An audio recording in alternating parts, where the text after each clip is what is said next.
Hello friends, study with मैंक के current affair session में आपका स्वागत है। ये current affair SSC, banking, railway, state PCS, CDS, CAPF, NDA और अदर कॉम्पिटिटिव एग्जाम आदि में सहायक होंगे। आज की डेट है 12 नवंबर 2021। तो चलिए आज का करंट अफेयर शुरू करते हैं। आज का पहला प्रश्न है, राष्ट्रीय शिक्षा दिवस निम्न में से किस दिन मनाया जाता है? ऑप्शन ए 11 नवंबर, ऑप्शन बी 20 अगस्त, ऑप्शन सी 25 जनवरी, ऑप्शन डी 30 अप्रैल। देखिए, हर साल 11 नवंबर को राष्ट्रीय शिक्षा दिवस मनाया जाता है। यह दिवस भारत के पहले शिक्षा मंत्री मौलाना अबुल कलाम आज़ाद की जयंती के उपलक्ष्य में मनाया जाता है।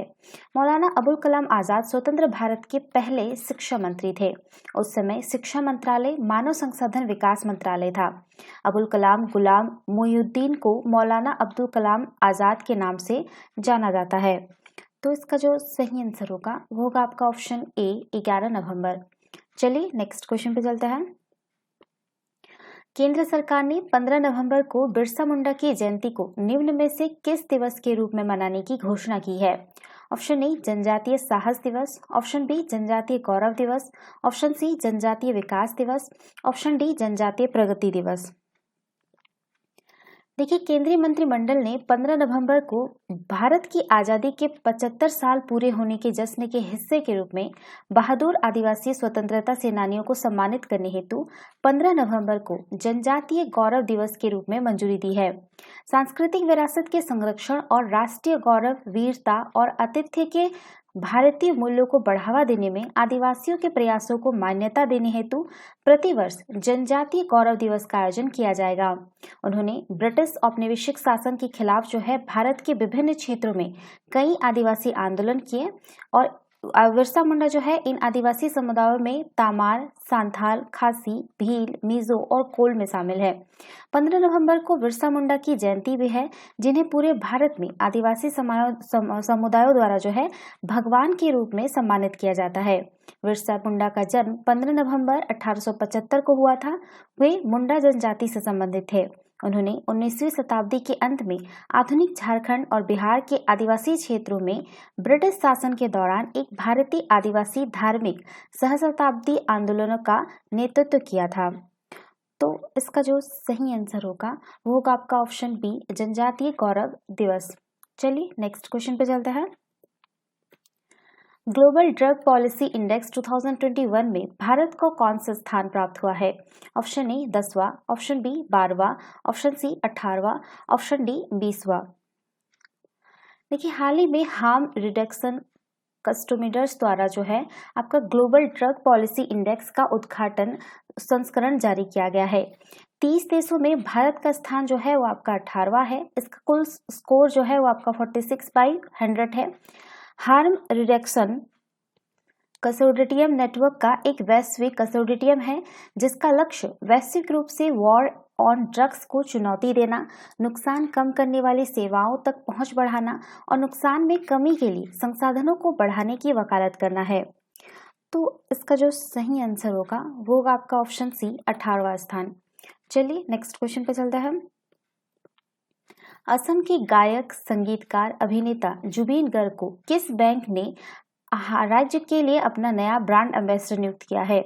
Option A Axis Bank, option B Dena Bank, option C HDFC Bank, option D Bandhan Bank. देखिए, बंधन बैंक ने असम में लोकप्रिय असमिया और बॉलीवुड गायक जुबीन गर्ग को बैंक का ब्रांड एम्बेसडर घोषित किया है। यह जुड़ाव बंधन बैंक के लिए एक मील का पत्थर है, क्योंकि यह पहली बार है जब बैंक ने 6 साल पहले अपनी स्थापना के बाद से किसी ब्रांड एम्बेसडर के साथ जुड़ाव किया है। इस एसोसिएशन की शुरुआत को चिन्हित करने के लिए जुबीन ने अपना नया संगीत वीडियो जारी किया है, जो असमिया संस्कृति और विरासत के विविध तत्वों को प्रदर्शित करता है। तो इसका जो सही आंसर होगा वो होगा आपका ऑप्शन डी बंधन बैंक। चलिए नेक्स्ट क्वेश्चन पे चलते हैं। हाल ही में किस राज्य सरकार ने निर्माण कार्यों में लगे श्रमिकों की सहायता के लिए श्रमिक मित्र योजना शुरू की है? Option A Delhi, option B Bihar, option C Jharkhand, option D Madhya Pradesh. देखिए, दिल्ली सरकार ने निर्माण कार्यों में लगे श्रमिकों की सहायता के लिए हाल ही में श्रमिक मित्र योजना शुरू की है। यह योजना सुनिश्चित करेगी कि सरकार के विभिन्न कार्यक्रमों का लाभ राष्ट्रीय राजधानी में निर्माण श्रमिकों तक पहुंचे। ध्यातव्य है कि श्रमिकों के लाभ के लिए सरकार द्वारा कई योजनाएं विकसित की जाती है, लेकिन अधिकांश श्रमिकों को इनके विषय में ज्ञान ही नहीं होता है। ऐसे में इस कार्यक्रम का उद्देश्य श्रमिकों को इन योजनाओं के लाभों से अवगत कराना है। श्रमिक मित्र योजना के तहत सरकार निर्माण श्रमिकों तक पहुंचकर उन्हें विभिन्न कल्याणकारी योजना की जानकारी देगी। इस कार्य में कुल 800 श्रमिक मित्रों की नियुक्ति की जाएगी। तो इसका जो सही आंसर होगा आपका ऑप्शन ए, दिल्ली। चलिए नेक्स्ट क्वेश्चन पे चलते हैं।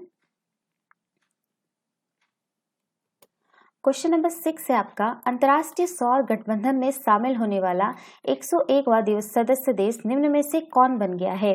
Option A Nepal, option B रूस, option C Japan, option D America. देखिए, अमेरिका अंतर्राष्ट्रीय सौर संगठन में शामिल होने वाला 101वां सदस्य देश बन गया है।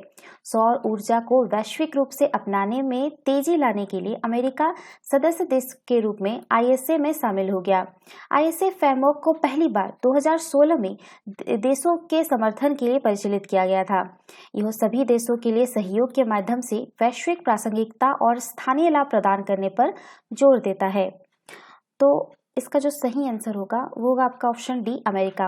अब आपके लिए क्वेश्चन है कि आपको बताना है कि अंतर्राष्ट्रीय सौर गठबंधन का जो है इसका मुख्यालय कहाँ पे है, ISA का। ठीक है, चलिए नेक्स्ट क्वेश्चन पे चलते हैं।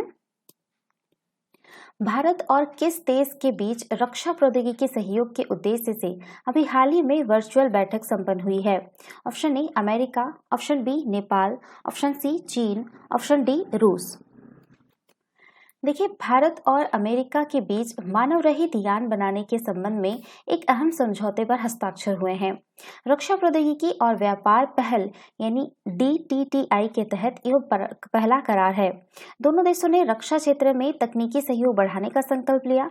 दोनों देशों ने रक्षा प्रौद्योगिकी और व्यापार पहल की रूपरेखा के अनुरूप वायु प्रणालियों पर संयुक्त कार्य समूह के तहत हवाई क्षेत्र से प्रक्षेपित किए जा सकने वाले एक मानव रहित यान को विकसित करने के लिए एक समझौता किया है। तो इसका जो सही आंसर होगा आपका ऑप्शन ए, अमेरिका। चलिए नेक्स्ट क्वेश्चन पे चलते हैं। केंद्रीय स्वास्थ्य मंत्री मनसुख मंडाविया के अनुसार कितने देश भारत के कोविड-19 टीकाकरण प्रमाण पत्र को पारस्परिक रूप से मान्यता देने पर सहमत हुए हैं? Option A 50, option B 55, option C 96, option D 43। देखिए, केंद्रीय स्वास्थ्य मंत्री मनसुख मंडाविया के अनुसार 96 देश भारत के कोविड-19 टीकाकरण प्रमाण पत्र को पारस्परिक रूप से मान्यता देने पर सहमत हुए हैं। इस मान्यता के साथ इन देशों में यात्रा करने वाले व्यक्तियों को अंतर्राष्ट्रीय आगमन पर केंद्रीय स्वास्थ्य मंत्रालय के दिशा निर्देशों में उल्लेखित कुछ छूट प्रदान की जाएगी। अंतर्राष्ट्रीय यात्रा टीकाकरण प्रमाण पत्र कोविन पोर्टल से डाउनलोड किया जा सकता है। तो इसका जो सही आंसर होगा आपका ऑप्शन सी 96। चलिए नेक्स्ट क्वेश्चन पे चलते हैं। क्वेश्चन नंबर 9 है आपका, उत्तराखंड का 21वां स्थापना दिवस कब मनाया गया? ऑप्शन ए 8 नवंबर 2021, ऑप्शन बी 9 नवंबर 2021, ऑप्शन सी 10 नवंबर 2021, ऑप्शन डी 11 नवंबर 2021। देखिए, 9 नवंबर 2021 को उत्तराखंड का 21वां स्थापना दिवस मनाया गया। उत्तराखंड का गठन जो है वो आपका 9 नवंबर 2000 को भारत के 27वें राज्य के रूप में किया गया था। वर्तमान उत्तराखंड राज्य पहले आगरा और अवध संयुक्त प्रांत का हिस्सा था। यह प्रांत वर्ष 1902 में अस्तित्व में आया था और बाद में वर्ष 1935 में इसे संक्षेप में केवल संयुक्त प्रांत कहा जाने लगा। जनवरी 1950 में संयुक्त प्रांत का नाम उत्तर प्रदेश रखा गया और वर्ष 2000 में उत्तर प्रदेश के उत्तरी हिस्से को अलग करके उत्तराखंड बनाया गया। हिमालय की तलहटी में स्थित उत्तराखंड राज्य की अंतर्राष्ट्रीय सीमाएं उत्तर में चीन और पूर्व में नेपाल से मिलती है। इसके उत्तर पश्चिम में हिमाचल प्रदेश और दक्षिण में उत्तर प्रदेश है। यह प्राकृतिक संसाधनों से समृद्ध राज्य है। तो इसका जो सही आंसर होगा आपका ऑप्शन बी 9 नवंबर 2021। चलिए नेक्स्ट क्वेश्चन पे चलते हैं। हाल ही में केंद्रीय रिजर्व पुलिस बल ने अपने कर्मियों के मानसिक तनाव को दूर करने के लिए किस कार्यक्रम को शुरू करने का फैसला किया है?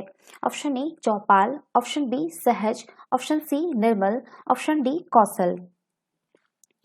देखिए, हाल ही में केंद्रीय रिजर्व पुलिस बल ने अपने कर्मियों के मानसिक तनाव को दूर करने के लिए चौपाल जैसे गेट टुगेदर कार्यक्रम शुरू करने का फैसला किया है। चौपाल ग्रामीण क्षेत्रों में एक लोकप्रिय बैठक, आप लोग को पता होगा कि एक चौपाल जो होता है ग्रामीण क्षेत्र में एक लोकप्रिय बैठक और सभागमन जैसी गतिविधि होती है, ठीक है। और वहाँ पे लोग जो है बैठ के बातचीत करते हैं। तो ऐसे ही जो है आपका रिजर्व पुलिस जो है, आपका केंद्रीय रिजर्व पुलिस बल जो है सप्ताह में 1 या 2 बार जो है 18 से 20 कर्मचारी जो कि बाहर या संभवतः किसी पेड़ के नीचे में है, एक घेरे में कुर्सियों पर बैठेंगे। और चौपाल जिसकी योजना जो है पहले से ही निर्धारित होगी, ये सभी रेल रैंक के कर्मी शामिल होंगे और ये सभी सिविल ड्रेस में होंगे, ना कि वर्दी में। कंपनी, प्लाटून या सेक्शन कमांडरों को अनिवार्य रूप से चौपाल या ग्रुप शेयरिंग अभ्यास का हिस्सा होना होगा। वरिष्ठ अधिकारी सैनिकों की कठिनाइयों और अन्य मुद्दों जो कि मानसिक तनाव का कारण बन सकते हैं को जानने के लिए उनके साथ बातचीत करेंगे। इन कर्मियों की प्रणाली से नियमित योग कक्षाएं, दैनिक व्यायाम, परामर्श और अन्य उपचारात्मक उपाय पहले से शामिल हैं, लेकिन मानसिक तनाव तथा इन बलों की थकान को दूर करने के लिए कुछ और करने की आवश्यकता है। इसीलिए जो है अभी आपका केंद्रीय रिजर्व पुलिस बल ने जो है एक नया कार्यक्रम चौपाल लाने की योजना बना रही है। तो इसका जो सही आंसर है वो होगा आपका ऑप्शन ए, चौपाल। तो ये था आज के करंट अफेयर। वीडियो पसंद आए तो लाइक, शेयर और कमेंट करना ना भूले। साथ ही साथ चैनल को सब्सक्राइब करना ना भूले। Thanks for watching. Have a nice day. Take care.